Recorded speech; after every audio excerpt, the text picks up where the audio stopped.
This video isn't actually about wine, but it is about these round coasters that will actually fit on a wine glass. Look how cool that is. I'm going to show you how easy it is to make round coasters that you can use, obviously, for any kind of glass. I will also show you how to put it on the bottom of a wine glass. So let's get started. So here's what we need to make one round coaster. You're going to use 4 pieces of fabric for the top, which I have here. 1 for the back. I'm going to talk to you a little bit about that in a second. Then you need a circle. You can get this circle that you can print and use as a template for free. Just look for the link below this video. But if you have a bowl or something that is really close to that size, this is about 4 inches instead of 4 1/4. This is going to work better because the better circle you have drawn, the better circle you will sew, and the better it will look when it is done. So I'm going to use the bowl, but the template is available for free if you can't find a bowl that is 4 to 4 1/4 inches wide. So these are going to be the top pieces. Then we're also going to use pinking shears. You can use regular scissors and clip, but I'm going to show you why I like pinking shears better. I'm going to use 4 fabric clips. First, I'm going to show you about choosing the back. This is a wonderful project to use with 5-inch pre-cuts. You can make 8 from any packet of 42, and you never know exactly how it is cut. This is probably likely what you will get in a pre-cut. This one, I fussy cut from fabric yardage or just fabric scraps that I had. And the reason it's fussy cut is because I very purposefully put this manger scene in the center so that it will be centered on the back of my coaster. See, it's up a little high, but we still have baby Jesus and the lambs down there. So I liked that, but this one is going to be right in the center. I'll show you when we are done. So we're going to use this one as the back, keep that one for something else. These will be our front. And then you need a piece of fusible fleece that is 4 1/2 inches square. And we're going to start with that. We're going to turn our back fabric over. You're going to make sure the shiny / scratchy side, that's where the fusible material is down on your fabric. And this is nice and soft. You do not want to iron and fuse to your iron. That would be bad. Let that cool off for a second. And now I'm going to center my bowl or the paper template, if you're going to be using that, center it on the fleece. And I'm going to use a Sharpie. It's kind of hard to get marker to work on fleece. And this is going to be on the inside of your coaster. And it really doesn't matter. You're going to sew right over that. You just need a nice line for when you are sewing. Now, the next thing we're going to do is we are going to iron these pieces in half. And my plan is to have the cream in these corners, and then this and this. These two, because it has no direction whatsoever, it doesn't matter which way I fold it. I'm going to fold that in half and press it, use my clapper. We're always going to have the fold going into the center. Okay, so we're going to have both of these folded. So this one's going to be up here. This one's going to be down here, fold, fold. So this is going to be this top corner, which means I need to fold it this way. And then this one is going to be this bottom corner. And the reason I chose this for the top corner is half of it's going to be covered. So if I had chosen it for down here, the top half would be covered and we'd have odd parts of the fabric. So if you're using pre-cuts, you might not be able to control this as much. But if you fussy cut, you can control this quite a bit better. So this one works really well in that bottom quadrant. When we cover the top half, we still have the wise men. If we had put this in the top, would have been okay, but that's way better. So we're going to iron this like that. If you use non-directional prints and patterns, you don't have to worry about this at all. You just iron everything in half in whatever direction. It's much more mindless. So when you're just starting, or if you're doing this with kids, you might not want to use fabric that has icons or directions, but I'm going to show you how to do it. So we're going to put these two together.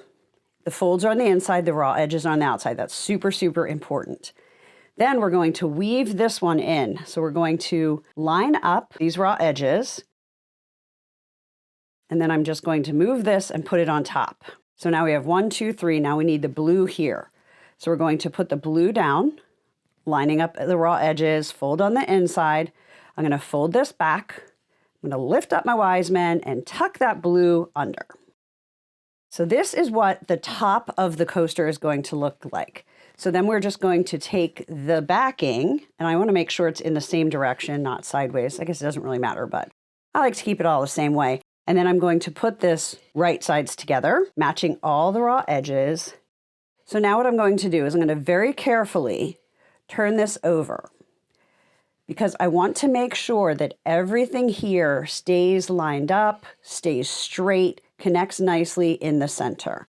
Then I'm going to place a clip that holds at each of those intersections. And you'll notice that I am doing these clips upside down because we are going to sew from the back where we drew the circle. It's clipped, everything is straight. Now we're going to take it to the sewing machine and we're going to sew around that circle.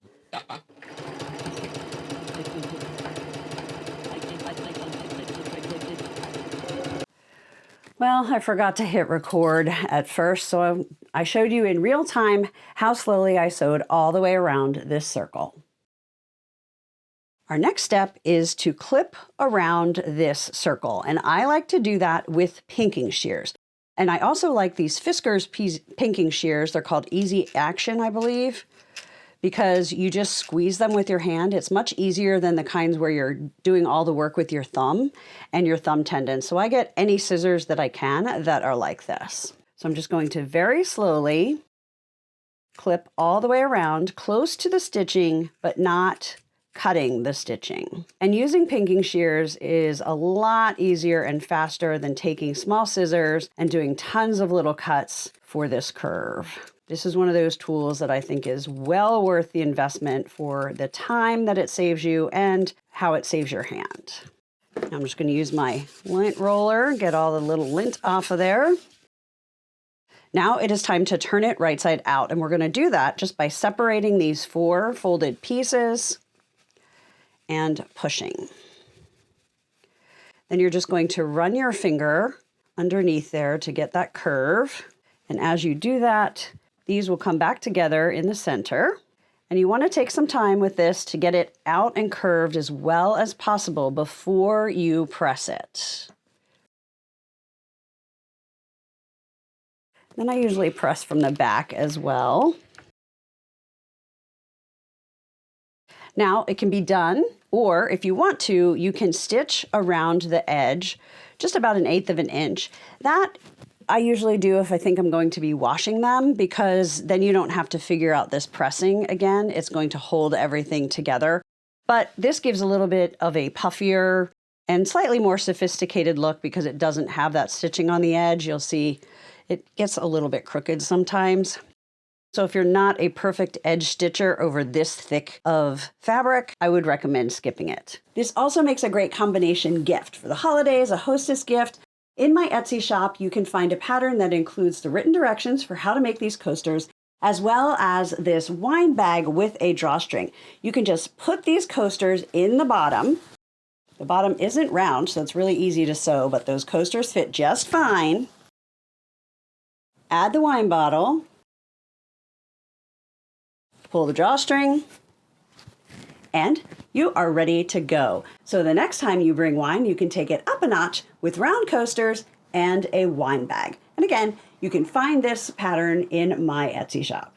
You can sit any kind of a glass or a stemless wine glass on there, or I really like these circular ones with wine glasses. If you're having a party and people are walking around with their wine, this can slide right in. So you just move your wine glass around and pull these lips up, and there you go. It will help people know which wine glass is theirs, and it will also make sure they're never putting their wine glass right down on your table or other surfaces. Leave me a comment. Let me know if you're going to make them for yourself, if you're going to make them as a gift to go along with a wine bag and a bottle of wine. It just could be a little bit extra for a hostess gift, or it could be great for your own parties, family gatherings, holiday gatherings, and more. So for these coasters, I am using fabric from my Come Let Us Adore Him fabric collection. This is produced by Riley Blake Designs for Christmas 2025. I don't know when you're going to be watching this video, but these are all the options. Of course, you can do it with any kind of fabric you want. I often just get asked what I'm using, and this is the collection.